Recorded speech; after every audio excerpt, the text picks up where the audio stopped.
Alien girl invited me into her hut to warm up. She wasn't as innocent as she looked.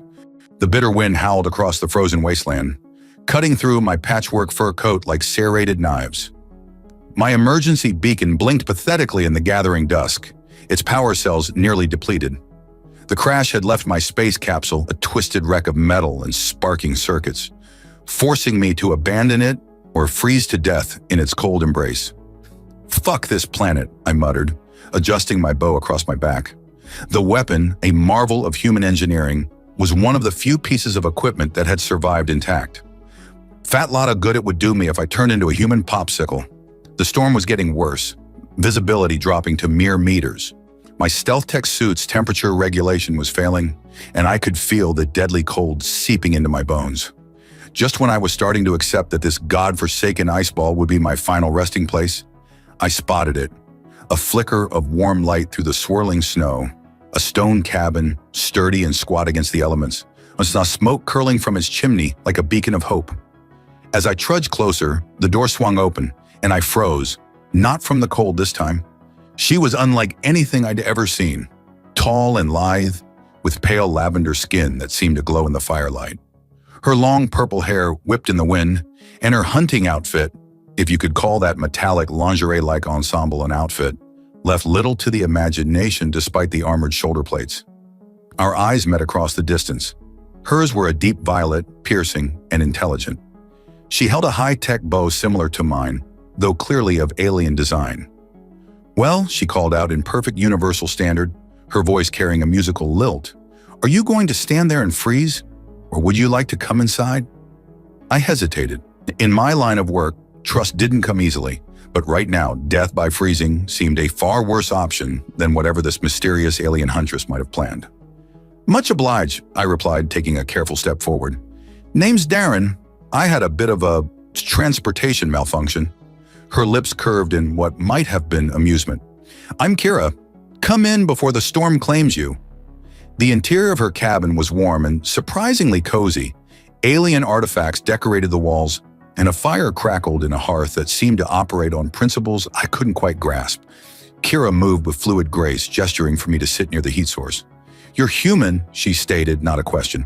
"We don't see many of your kind in this sector." I shrugged off my frozen coat. "Not exactly a tourist destination." She laughed, a sound like crystal wind chimes. "No, I suppose not. Drink." She offered me a steaming cup of something that smelled vaguely like cinnamon. As the evening wore on, we talked. She seemed innocent enough, asking about Earth and human customs with genuine curiosity. But there was something in her eyes, something predatory that made the hair on the back of my neck stand up. I should have trusted that instinct. As night descended on the alien world, the storm outside intensified. Inside Kira's cabin, the mysterious fire cast dancing shadows on the walls, creating an almost hypnotic atmosphere. I found myself studying my host with growing fascination as she moved about the space with fluid grace. "Your technology," I remarked, gesturing to her bow that now rested beside mine. "It's remarkably similar to human design." Kira's violet eyes sparkled with interest. "Perhaps great minds think alike across the stars."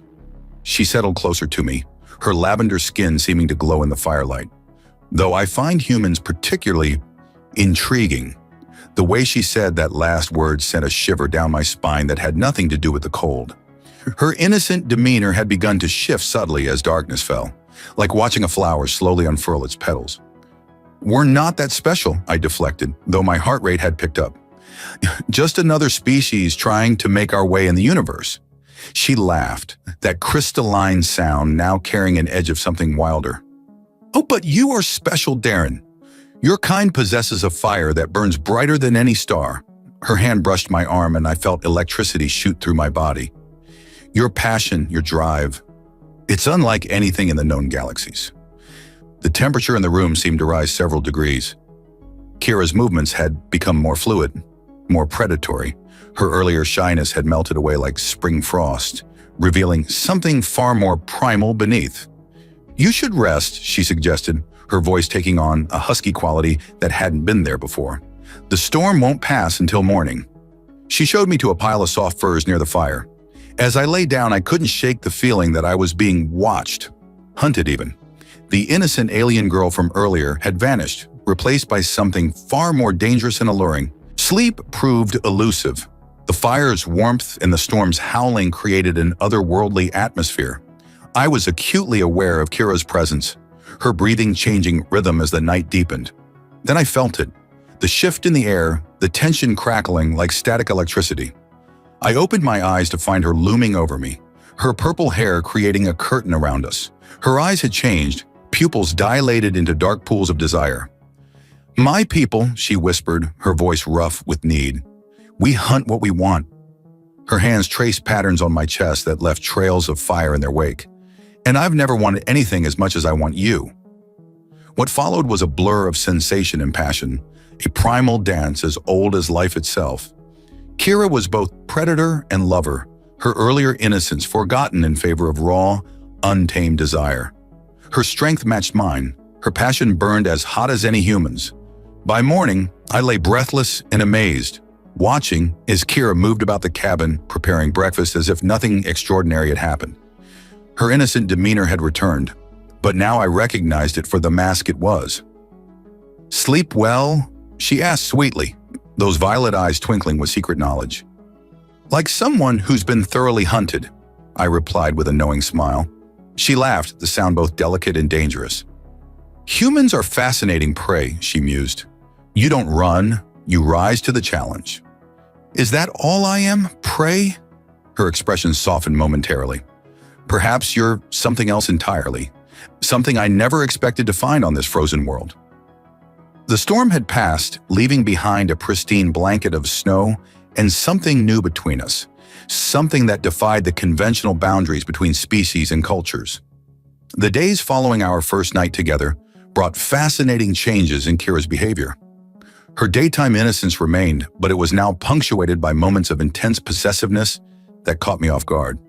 She'd position herself between me and the door whenever we heard sounds outside, her seemingly delicate frame tensing with predatory alertness. "The hunting grounds are treacherous today," she announced one morning, her violet eyes scanning the frozen landscape through the window. "You should stay inside." I raised an eyebrow, adjusting my stealth tech suit. "I need to salvage what I can from my crash site." Her reaction was instantaneous. The sweet, innocent facade cracked, revealing a flash of that nocturnal huntress I'd come to know. "No." Her voice carried an edge that brooked no argument. "The crash site is too exposed. Others might be watching." "Others?" I questioned, intrigued by this new development. "Your people?" Kira's lavender skin flushed a deeper purple.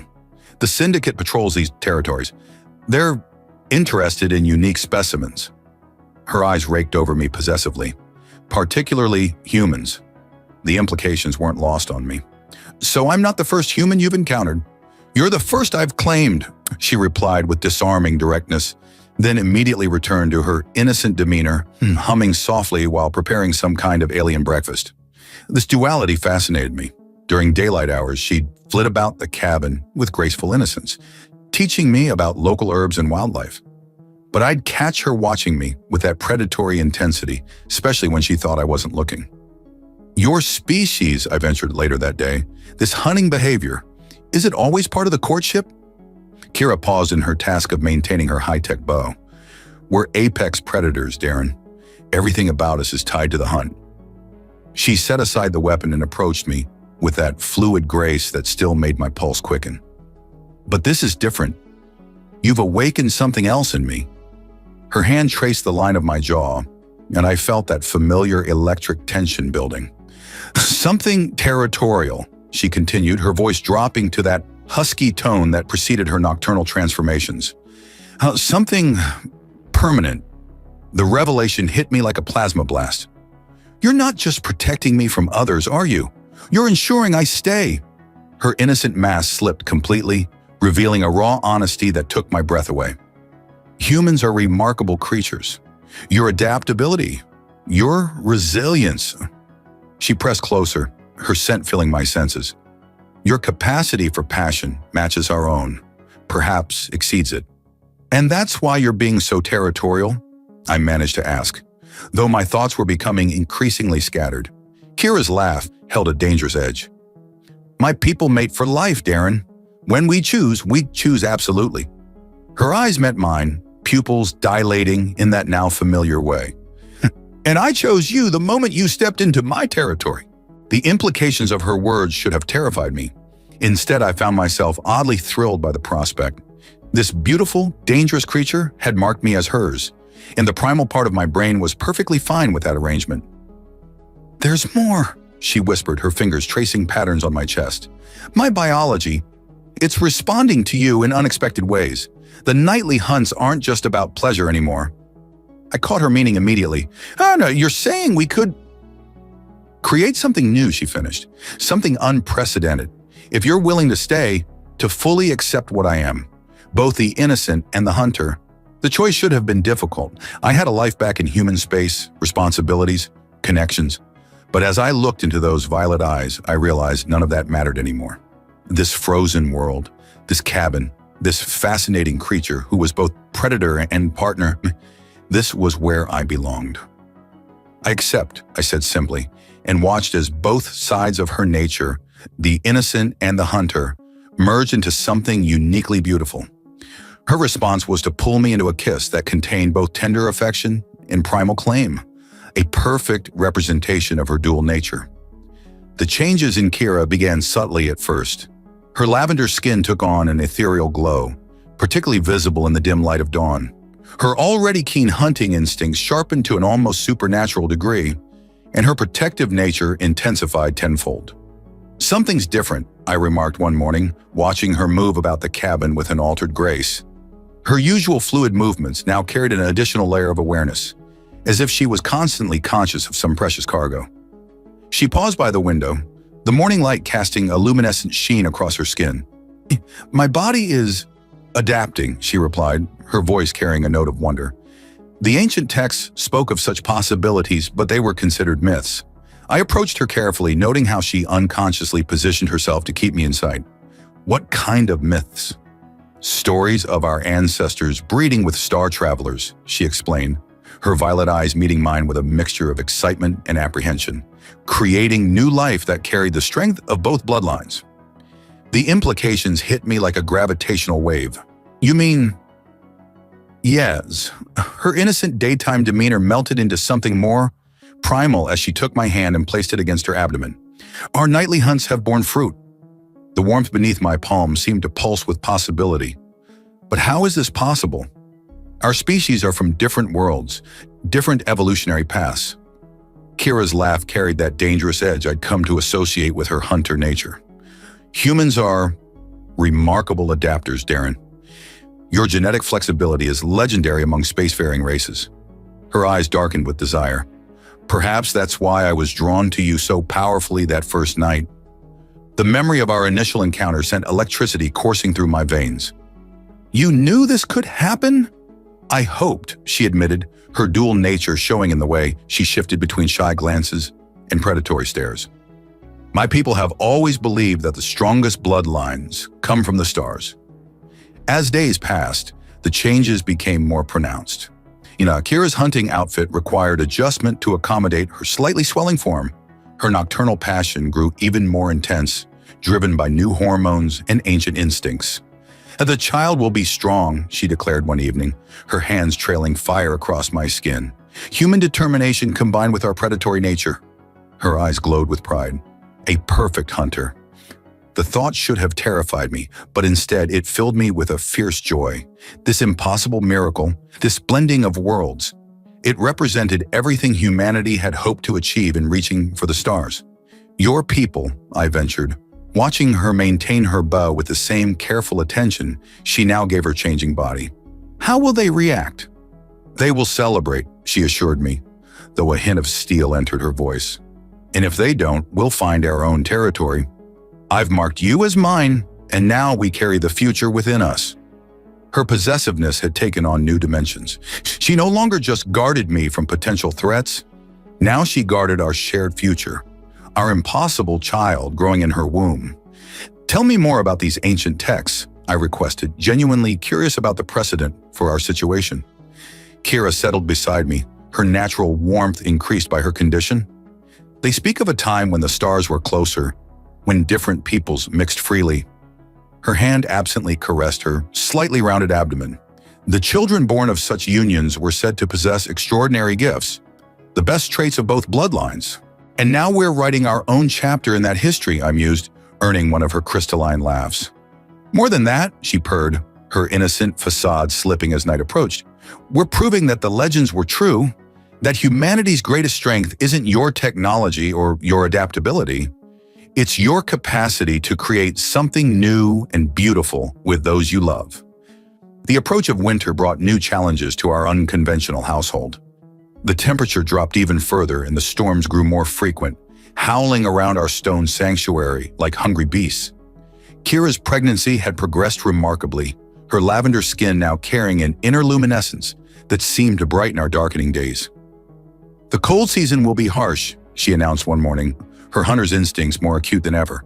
We need to prepare properly. Her protective nature had evolved to encompass not just me and our unborn child, but our entire survival strategy. I watched her adjust her hunting outfit, now modified to accommodate her growing form. Even with her changing body, she moved with deadly grace. What do we need? More than just supplies, she replied, her innocent daylight persona temporarily giving way to practical concerns. This cabin needs reinforcement. The child will come during the deepest cold. The mention of our approaching parenthood still sent thrills through me. Tell me what to do. We spent the following days gathering resources. Kira's knowledge of the terrain proved invaluable, while my engineering skills helped us modify the cabin's structure. Working together, we created a perfect blend of her native survival techniques and human innovation.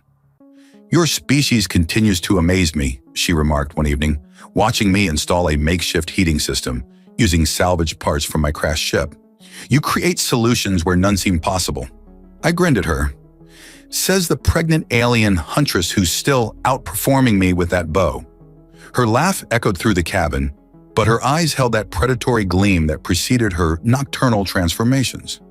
Perhaps I simply have proper motivation to keep my skills sharp. The nights grew longer, giving us more time for intimate moments. Kira's pregnancy had intensified her dual nature. Her daytime innocence became more pronounced, while her nighttime passion burned even hotter. The contrast was mesmerizing. Our child moves differently at night, she whispered during one such evening, guiding my hand to her rounded abdomen, already embracing both sides of their heritage. The movement beneath my palm felt like a miracle, just like their mother, when her violet eyes darkened with desire, and as adaptable as their father. As the winter deepened, we developed new routines. During the day, we worked on preparing for both the harsh season and our child's arrival. Kira taught me the intricate details of her people's birthing customs, while I shared human traditions that might ease the process. Your medical knowledge is fascinating, she mused, studying the emergency protocols I'd downloaded from my suit's database. My people rely more on instinct and ancient practices. We'll combine both, I assured her. Like everything else about us, the pregnancy had brought unexpected changes to our relationship. Kira's possessiveness now extended to creating the perfect nest for our offspring. She would spend hours arranging and rearranging our living space, mixing human comfort with her species' traditional preparations. The child will need both, she explained, setting up a curious blend of Earth-style baby supplies, crafted from local materials, and traditional hunting tribe artifacts. They must know both sides of their heritage. One particularly cold night, as we lay entwined in our furs, Kira suddenly grew serious. My people have a saying about winter births, she murmured, her nocturnal nature softened by contemplation. Children born in the deep cold carry the strength of survival in their blood. And our child will have that strength doubled, I replied, earning a pleased purr from my mate. More than doubled, she corrected, her predatory smile visible in the firelight. They'll have human determination and our hunting prowess, a perfect combination. The way she said it filled me with pride. Here, on this frozen world, we'd created something unprecedented, a bridge between species, a new kind of future. The worst storm of the season struck without warning, transforming the world outside our cabin into a howling maelstrom of ice and wind. Inside, Kira paced restlessly, her movements carrying a new urgency. Her lavender skin gleamed with an almost phosphorescent intensity, and her violet eyes had taken on a wild primal gleam. "The child comes," she announced, her voice carrying both her daytime sweetness and nighttime ferocity. "They choose the storm's heart to enter our world." I rushed to her side, my heart pounding. "Now? During this?" She laughed, the sounds somehow both delicate and dangerous. "Of course now. When better for a hunter's child to arrive than during nature's greatest show of power?" The next hours became a blur of activity. All our preparations, all our careful planning, now faced the ultimate test. Kira alternated between her dual natures with dizzying speed. One moment the sweet, brave mother-to-be, the next a fierce creature of instinct and power. "In my people's traditions," she gasped between contractions, "birth is considered a hunt, the most important one of all." Her grip on my hand would have crushed a weaker man's bones. "The mother hunts for her child's safe passage into the world." I supported her as she moved through the traditional birthing positions of her people, amazed by her strength. "And what does the father do?" Her predatory smile flashed. "Provides strength, stands guard." Another contraction hit, and her voice dropped to a growl. "Proves worthy of the gift he's been given." Outside, the storm reached its peak. The wind's howl matched Kira's cries as she fought her magnificent battle. Her skin now glowed bright enough to illuminate the cabin, creating an otherworldly atmosphere that seemed fitting for this unprecedented event. "The ancient texts," she panted, "they speak of star children being born during great storms." Her eyes met mine, filled with fierce joy. "They say the storm's power enters them, makes them stronger." I held her close, lending her my strength as she needed it. "Then our child will be the strongest of all." The hours wore on, each moment a testament to Kira's incredible resilience. She moved between positions with fluid grace. Even in the depths of labor, her hunter's instincts seemed to guide her, knowing exactly what her body needed. As the storm reached its absolute peak, Kira let out a cry that shook the cabin's walls. In that moment, as lightning split the sky outside, our son entered the world. "Kirian," Kira whispered, her eyes glowing with maternal pride as she cradled our newborn. "It means a storm hunter in my people's tongue." I gazed in wonder at our child. His skin held a pale bluish tint, a perfect blend of his mother's lavender and my own coloring. Tufts of dark purple hair, almost black, crowned his head. When he opened his eyes, they were a startling steel blue with violet flecks. "He's perfect," I breathed, watching as he instinctively sought his mother's warmth. Kira's expression softened into something I'd never seen before. A new aspect of her nature, neither the innocent day self nor the passionate night hunter, but something entirely maternal and fierce. "He carries both our strengths," she murmured, tracing our son's features with a gentle finger. "Human adaptability, our hunting prowess, and something more, something entirely his own." As if in response, little Kirian opened his eyes fully, fixing us with a gaze that seemed far too aware for a newborn. The storm outside began to calm, as if it had accomplished its purpose in heralding our son's arrival. "The storm blessed him," Kira declared with absolute certainty. "He will be a bridge between worlds, just as we are." I watched my mate and child, marveling at how fate had brought me to this moment. From a desperate crash landing to finding shelter with a seemingly innocent alien huntress, to creating something entirely new in the universe. Our journey had been extraordinary. The arrival of spring brought dramatic changes to our frozen world. As the endless white began to recede, revealing patches of alien vegetation beneath, our son, Kirian, grew with remarkable speed. At 3 months old, he already displayed the alertness of a seasoned hunter combined with human curiosity. "He needs to learn both ways," Kira declared one morning, her innocent daylight persona temporarily set aside for maternal determination. She had returned to her form-fitting hunting attire, though she wore it now with a new confidence that came from motherhood. "Both ways?" I asked, watching our son track a beam of sunlight with those remarkable steel blue and violet eyes. "The hunt and the tech," she explained, retrieving both our bows. "He's the first of his kind. He should master all his heritage." Kieran's development amazed us daily. His hybrid nature manifested in unexpected ways.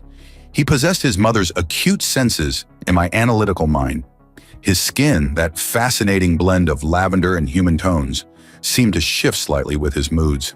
"The spring festival approaches," Kira mentioned casually one evening. though the predatory gleam in her eyes suggested nothing casual about it. It's traditionally when young hunters are first presented to the tribe. I paused in my work of modifying my stealth tech suit into a teaching tool for our son. You want to take him to your people? Her nocturnal nature emerged early that evening, her movements becoming more fluid, more seductive. They should see what humanity has brought to our bloodline. She pressed against me, her scent intoxicating. Show them why I chose you. The prospect both thrilled and concerned me. Will they accept him? They'll have no choice, she purred, running her fingers through my beard. He's stronger than any pure-blood child, and you've proven yourself a worthy mate. That night, our passion rivaled our first encounter, fueled by pride in our child and the primal energy of the approaching spring. Kira's dual nature had evolved since motherhood. Her daytime innocence now carried an edge of protective ferocity, while her nighttime hunger had gained a deeper, more powerful dimension.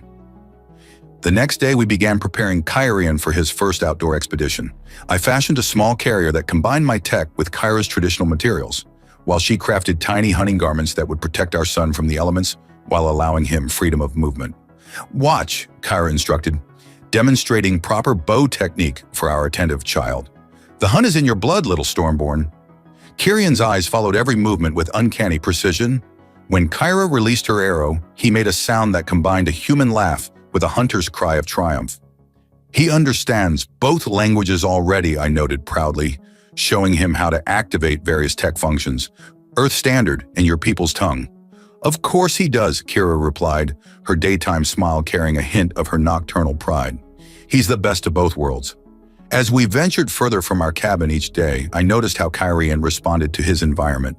He seemed to instinctively understand both the wild aspects of his mother's world and the technological elements I introduced. The spring festival will be held in the Valley of Hunters, Kira explained during one of our excursions. All the tribes gather there when the ice melts. Her expression turned mischievous. It's also where many new mates are chosen. Already planning our son's future? I teased, earning one of her crystalline laughs. He'll make his own choices, she replied, then added with a predatory grin. Though I hope he finds someone who hunts him as effectively as I hunted you. The memory of that first night sent heat through my body. You certainly caught your prey. And kept it, she whispered, her innocent facade slipping as she pressed close. Speaking of which, later as we lay in our furs watching Kyrian sleep, Kira traced patterns on my chest. The festival will be a challenge, she admitted. Some will question our union, despite its obvious success. Her hand moved to our son's sleeping form, but they cannot deny the strength he represents. We'll face it together, I assured her, earning a passionate kiss that promised another hunt before dawn. The path to the Valley of Hunters wound through terrain that tested both our species' strengths. Kyrian, secured in his hybrid carrier, seemed to thrive on the journey's challenges. His unique abilities began manifesting in subtle but unmistakable ways. Look, Kira whispered, her hunter's instincts on full alert. He's tracking the heat signatures. I watched in amazement as our son's eyes followed the movement of hidden prey through the underbrush, his steel blue and violet gaze seeming to pierce through solid matter. He had inherited his mother's thermal sensing abilities, but with a fascinating twist. He could apparently process the information with human analytical precision. He's combining our traits, I realized, your sensory capabilities with human pattern recognition. Kira's innocent daylight expression carried a hint of maternal pride. He's more than that. Watch. As if on cue, Kyrian's skin tone shifted slightly, adapting to match the surrounding vegetation. Not complete camouflage, but enough to break up his outline. A perfect blend of my stealth tech principles and Kira's natural hunting adaptations. Remarkable, I breathed, understanding now why Kira had been so certain about our compatibility. His hybrid nature isn't just mixing our traits, it's creating new ones. That evening, as we made camp in a sheltered valley, Kira's nocturnal nature emerged with new intensity. Our son's gifts prove what I've always known, she purred, her predatory grace emphasized by the firelight. Humans aren't just adaptable, you're evolutionary catalysts. Her words sparked something primal in me, leading to a passionate encounter that left us both breathless and marked with fresh claims of possession. Kyrian slept peacefully nearby, his skin unconsciously matching the shadows of our shelter. The next day brought new discoveries. Kirian demonstrated an unprecedented ability to interface with both my salvaged technology and the natural world. He could activate my tech with intuitive ease, while simultaneously connecting with the planet's indigenous life forms in ways that even Kira found surprising. The ancient texts, Kira mused, watching our son communicate wordlessly with a local creature, they spoke of star children having abilities beyond either parent race. We thought they were myths. Maybe they weren't myths, I suggested. Maybe they were predictions. As we approached the Valley of Hunters, Kirian's abilities continued to develop. He showed signs of accelerated healing, minor scrapes vanishing within hours, and his intelligence seemed to operate on multiple levels simultaneously. He processes information like a human, Kira observed, but perceives it like my people. The combination is creating something entirely new. One morning, we witnessed perhaps his most remarkable feat yet. Kirian, now alert and active, managed to synchronize a piece of my tech with a natural energy formation Kira's people use for hunting. The resulting harmony between artificial and natural forces left us stunned. "This changes everything," Kira breathed, her dual nature merging in moments of maternal pride. "He's not just surviving in both worlds, he's bridging them." That night, our passion was tinged with a new awareness of what we'd created together. Every touch, every claim reinforced the magnitude of our union's impact on the universe. "The Valley Elders will want to study him," Kira murmured afterward, tracing battle scars on my chest. "They'll see him as proof of their prophecies." Prophecies? Her nocturnal predator's smile flashed. "Of a time when the star peoples would return, bringing new strength to our bloodlines." She pressed closer, her scent intoxicating, though I doubt they expected it to happen quite like this. "Through a crashed human in a hunting cabin," I teased, earning a playful bite. "Through perfect prey becoming perfect mate," she corrected, her eyes glowing with possession. "Through a union that proved stronger than either species alone." Watching Kirian sleep, his skin subtly shifting with his dreams, I understood the truth of her words.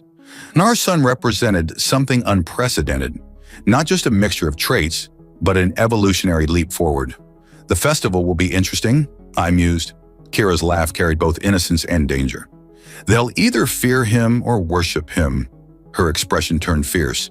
Either way, they'll respect him. The Valley of Hunters sprawled before us like a natural amphitheater, its steep walls decorated with elaborate dwellings carved into the living rock. Hundreds of Kiri's people moved through the space, their lavender skin creating a mesmerizing display of purple hues in the spring sunlight. "The gathering has already begun," Kira observed, her innocent daytime persona firmly in place for this public appearance. Yet I could sense the predatory tension in her stance. She was ready to defend our family if necessary. Our arrival caused an immediate stir. Conversation ceased as eyes turned toward us, particularly focusing on Kirian, whose unique coloring and obvious hybrid nature drew gasps of surprise and murmurs of speculation. "Stand tall," Kira whispered. "You're not just my mate, you're living proof of our legends." The Valley's ruling council emerged from their chambers, led by an elder whose elaborate hunting garb marked him as the chief hunter. His expression betrayed nothing as he approached us. "Kira, daughter of the Storm Clan," he intoned formally, "you returned to us changed." His eyes flickered to me, then lingered on Kirian, and bearing unprecedented gifts. Kirian chose that moment to demonstrate his unique abilities, his skin subtly shifting to match the Valley's stone walls, while simultaneously interfacing with my tech bow, causing its power indicators to pulse in harmony with his heartbeat. The crowd's reaction was immediate and divided. Some stepped back in fear, others moved forward in fascination. The council members exchanged meaningful glances. "The prophecies speak of star children," a female elder announced, her voice carrying across the suddenly silent valley. "But they did not prepare us for this." Kira's stance shifted subtly, becoming more protective. "The prophecies spoke of strength returning to our bloodlines. Look at my son. Truly look at him. He combines the best of both worlds, creating something greater than either." The chief hunter circled us slowly, his assessment both political and primal. "The human," he addressed me directly, "you survived our world's winters. You adapted to our ways. You proved worthy of claiming one of our hunters." "With respect," I replied, matching his formal tone. "She claimed me. A ripple of surprised laughter spread through the crowd. Kira's nocturnal nature flickered briefly in her eyes, accompanied by a proud smirk. "Indeed, Wajorni," the chief hunter acknowledged, his own expression lightening. "And now we see the result. A child who bridges worlds we thought forever separated." The female elder stepped forward again. "But what does this mean for our people? For our traditions?" Kirian answered before either of us could, reaching out both physically and technologically. The valley's ancient hunting markers, crystalline formations used to track prey, suddenly activated, responding to his hybrid nature. Simultaneously, my salvage tech hummed to life, creating a harmonic resonance that filled the space with haunting beauty. The display silenced all debate. The chief hunter's expression transformed into one of wonder. The prophecies weren't just about strengthening our bloodlines, he realized. They were about evolution itself. That night, as the valley celebrated the spring festival, Kira and I were given honored positions near the council. Our private chamber, carved into the valley wall, offered a spectacular view of the celebrations below. "They fear and desire what we've created," Kira observed, her nighttime nature emerging as darkness fell. Her hunting outfit, modified for the formal occasion, emphasized her predatory grace. "They'll adapt," I assured her, pulling her close. "Just like we did." Her laugh held both innocence and hunger. "Some adaptations are more enjoyable than others," she purred, initiating a passionate encounter that left marks on both our bodies. Later, watching Kyrian sleep peacefully in his ceremonial crib, a gift from the council, we discussed our future. "The council wants us to stay," Kira murmured, tracing fresh claim marks on my shoulder. "They want to understand how we succeeded where others failed." "And what do you want?" Her violet eyes gleamed in the darkness. "I want what I've always wanted since that first night in my cabin. My perfect prey, my perfect mate, and our perfect future." The Spring Festival's third day brought new challenges as various tribal factions began maneuvering for influence over our family. Each group had their own agenda regarding Kyrian's future, and the political atmosphere in the valley grew increasingly charged. "The Mountain Clan wants to guide his development," Kira informed me, her innocent daylight demeanor barely masking her irritation, "while the River Hunters suggest we relocate to their territory for proper training." I watched our son manipulate both tech and natural energies with growing skill, drawing admiring gasps from a gathering crowd. "And what does the Storm Clan say?" "They claim ancestral rights," she replied, adjusting her ceremonial hunting outfit, an elaborate version of her usual attire that somehow managed to be both more revealing and more intimidating. "But they're willing to share influence for a price." The political dance grew more complex as the day progressed. Various clan leaders approached us, each offering unique advantages while making subtle demands. Some suggested traditional hunting bonds, others proposed technological exchanges, all wanting to secure their position in what they saw as an emerging power shift. "Your arrival changed everything," a desert clan elder explained during a formal dinner. "Humans were always seen as potential allies, but now..." He gestured to Kyrian, who was charming a group of hunters with his unique abilities. "Now you're viewed as the key to our species' evolution." Kira's nocturnal nature emerged earlier than usual that evening, her protective instincts heightened by the day's political maneuvering. In our private chamber, she shed both her innocent facade and her ceremonial garments with predatory grace. "They all want to claim him," she growled, pressing me against the chamber wall, "to shape him according to their traditions." Her violet eyes blazed with possession. "But he's ours. Our miracle, our future." Our passionate encounter that night carried an edge of defiance, each mark and claim a statement against those who would try to control our family's destiny. The next morning brought a surprising development. The chief hunter called a special council session, inviting representatives from all clans. As we entered the ancient meeting chamber, Kyrian in my arms, the political tensions were palpable. "The clans have spoken," the chief hunter announced, his voice echoing off the stone walls. "Each believes they know best how to guide this unprecedented child." His gaze swept the assembled leaders. "Yet none have considered asking the ones who actually created this miracle."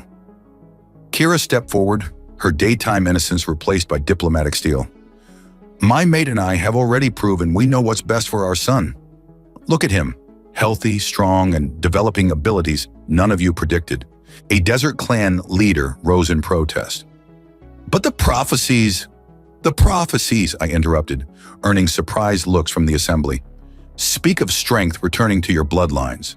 They don't dictate how that strength should be controlled. Kyrian chose that moment to demonstrate his growing mastery, causing both the chamber's ancient hunting markers and my tech bow to resonate in harmony. The display silenced all opposition. Perhaps, the female elder suggested, we should consider a new approach. Instead of seeking to control this gift, we could learn from it. The chief hunter nodded slowly. The human speaks truth. Their union wasn't planned or controlled. It was natural, primal, true to both their natures. His eyes met mine with new respect. Perhaps that's why it succeeded where our careful arrangements failed. The political atmosphere shifted as understanding spread through the chamber. The clans began offering alliances instead of demands, seeking to learn rather than control. Later in our private chamber, Kyra celebrated our victory in her own unique way, her dual nature merging into something purely passionate. You handled them perfectly, she purred, tracing fresh marks on my skin. Reminded them why I chose you that first night. Chose me, hunted me, claimed me, I teased, earning a playful bite. And now they all understand why, she replied, her violet eyes glowing with pride and desire. We're creating something new, not just with Kyrian, but with every tradition we challenge, every boundary we cross. A year after our arrival in the Valley of Hunters, everything had changed. News of our successful union spread across the planet, drawing curious observers from distant territories. The valley became a center of cultural exchange as other human-alien couples emerged from hiding, inspired by our story. Remember when you thought you were the only human stranded here? Kira teased one morning, her innocent daylight persona carrying a hint of smugness. She adjusted her hunting outfit, now adorned with symbols of her elevated status as a pioneer of interspecies relations. How was I supposed to know your people had been secretly collecting cosmic castaways? I replied, watching Kyrian demonstrate his abilities to a mixed group of human and alien children. Our son had become a symbol of hope, his unique talents proving that boundaries between species were meant to be crossed. The valley now hosted a thriving community of hybrid families, each discovering their own combinations of abilities and traditions. The Stellar Council is arriving today, Kira reminded me, her predatory nature flickering beneath her diplomatic facade. They want to formalize the exchange program. The initiative had been my idea, establishing official channels for humans and hunters to meet naturally without the pretense of accident or rescue. It was a far cry from that desperate night when I'd stumbled into Kira's cabin, but it maintained the essential element: choice. Let them come, I said, pulling her close. We've proven that the best connections happen organically. Her violet eyes darkened with desire, like a hunter finding perfect prey. And prey that rises to the challenge, I countered, earning one of her crystalline laughs that still sent shivers down my spine. The Stellar Council's arrival brought new energy to the valley. Representatives from both species gathered to witness the signing of the first contact protocols, guidelines that emphasize natural interaction over formal arrangement. Look at them all, the chief hunter mused during the ceremony, each seeking their own version of your miracle. Kyrian, now walking and talking with remarkable eloquence for his age, addressed the assembly in both languages. His ability to bridge worlds had evolved beyond mere physical traits. He represented the future of both species' diplomatic relations. The prophecies spoke true, the female elder declared, but they understated the impact. This isn't just about strengthening bloodlines, it's about evolving together. That evening, as celebrations filled the valley, Kira and I returned to our private chamber. Her nocturnal nature emerged with familiar intensity, but now carried the weight of everything we'd accomplished. Did you ever imagine, she purred, removing her ceremonial garments with practiced seduction, that getting lost in a snowstorm would lead to this? Our passion that night celebrated not just our personal connection, but everything it had sparked. Each touch, each claim marked another milestone in our extraordinary journey from stranger to mate to pioneers of a new era. Later, watching the twin moons rise over the valley, we discussed our future. The hunting cabin where it all began had become a historical site, visited by couples seeking their own connections. Outcome. They all want to know the secret, Kira murmured, tracing patterns on my chest. How a simple shelter from the cold became the birthplace of a revolution. Should we tell them? I asked, already knowing her answer. Her predatory smile flashed in the moonlight. That sometimes the most innocent-looking situations hold the greatest potential? That true strength comes from embracing both light and shadow? She pressed closer, her scent intoxicating as ever. Or that the best prey is the one who becomes an equal partner? All of it, I replied, pulling her into a kiss that carried echoes of that first night. Every beautiful, dangerous moment. Kirian's soft breathing from his adjacent room reminded us of everything we'd gained. Our sun represented not just our love, but the potential of two species to create something greater than themselves. The valley had become a beacon, drawing others who dreamed of crossing the boundaries between worlds. But for us, it would always be the place where a simple story of survival became an epic tale of love, passion, and evolution. We should visit the cabin again, Kira suggested, her innocent and predatory natures merging into pure affection. Show Kyrian where it all began. Where a desperate human found shelter with a not-so-innocent alien, I teased. Her laugh carried all the mystery and allure that had first captivated me. Where perfect prey became perfect mate and changed two worlds forever.